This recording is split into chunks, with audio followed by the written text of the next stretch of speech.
My name is Farrah Saunders with the Racial Justice Collaborative, and this is Touch the Hand. This portion is called Touch the Hand because of how close in proximity we are to the history of slavery. Often viewed as something that is far off and distant or ancient history, we are so close to it that we can reach out and touch it. In my own personal example, my great grandmother, who is still alive to this day, we have pictures of her picking cotton with her mother as a sharecropper. This close to the history of slavery, we can reach out and touch it.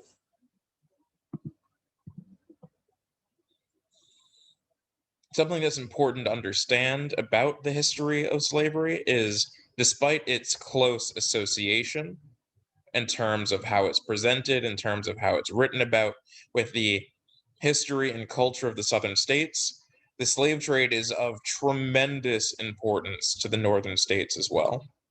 The actual shipping and the transportation of enslaved people, and a very important backbone of the slave trade itself, was something that was dominated by northern merchants and held in incredibly close importance to such northern cities like Providence, Rhode Island. You even have prominent institutions that are recognized and honored to this day that have direct ties to this, with the uh, Brown University, an Ivy League school in Rhode Island, very famous and prestigious, being named after a slaveholding family.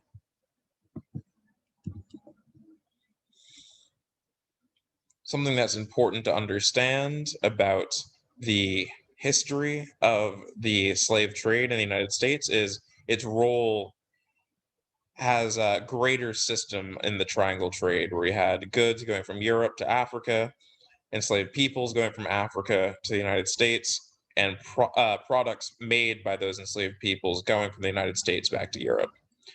It was this triangle trade, this interconnected system, that was the historical backdrop for how all of this began and how all of this included and would evolve into greater manifestations of the slave trade in the United States down the line.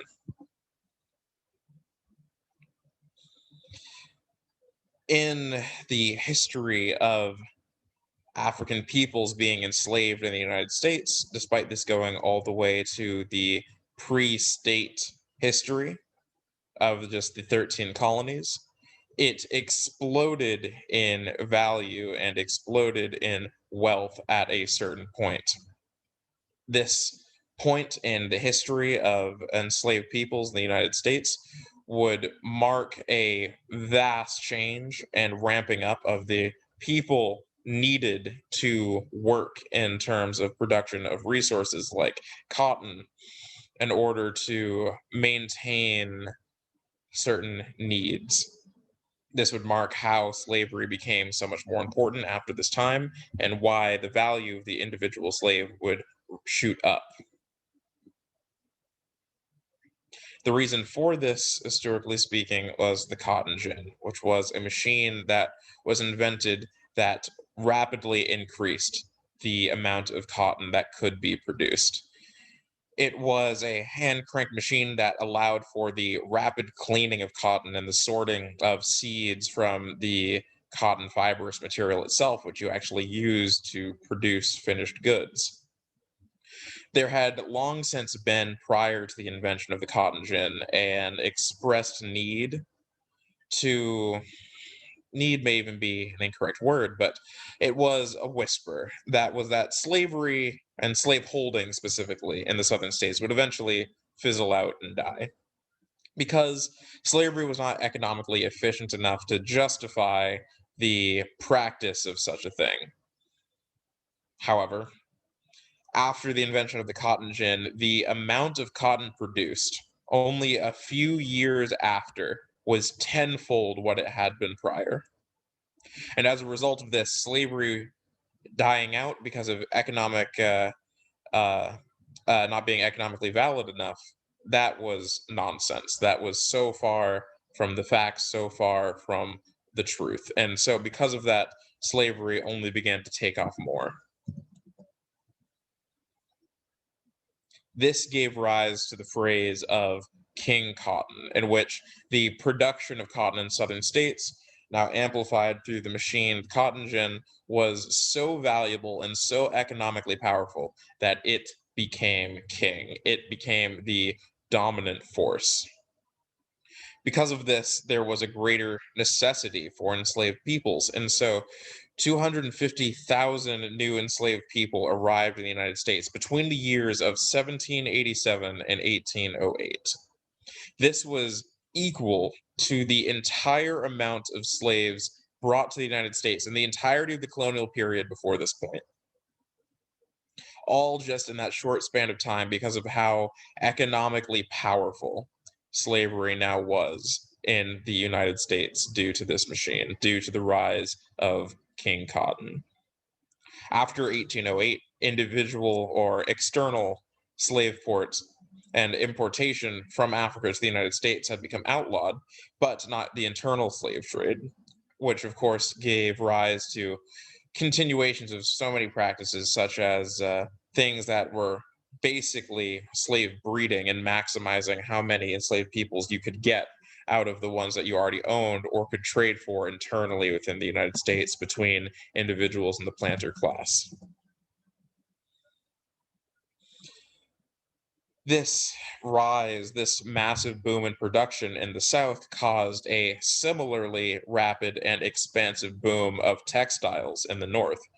In the former triangle trade system, the vast majority of production was made in Europe, and it was just raw resources that were transferred from the states or the 13 colonies back to Europe to be made into textiles and such in the factories. But now, with this massive boom of increased production in the South, gave rise to the production of factories in the North, which were now being made to mirror those in cities such as London. It was often immigrants to the United States that were fulfilling these roles and these jobs in the factories in northern cities. And so that was a massive part of how that entire culture came to be.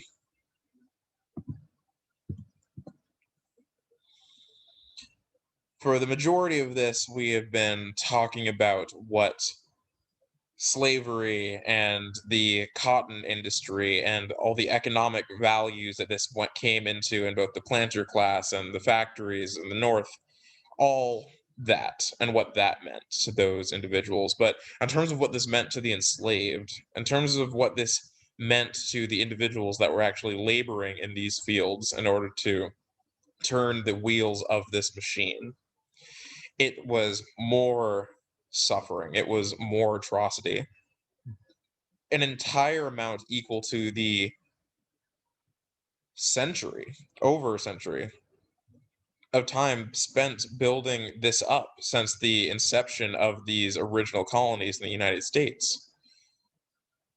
Equating what was just made in this short span of time because of how much more economically profitable it was exponential increase of suffering and bondage.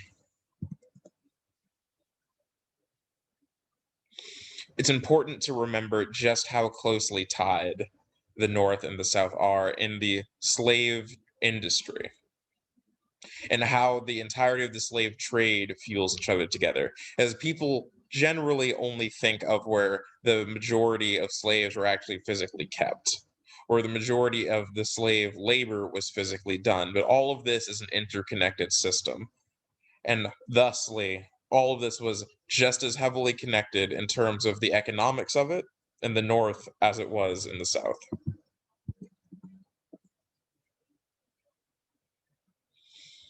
Thank you for your time. I'm Farrah Saunders of the Racial Justice Collaborative.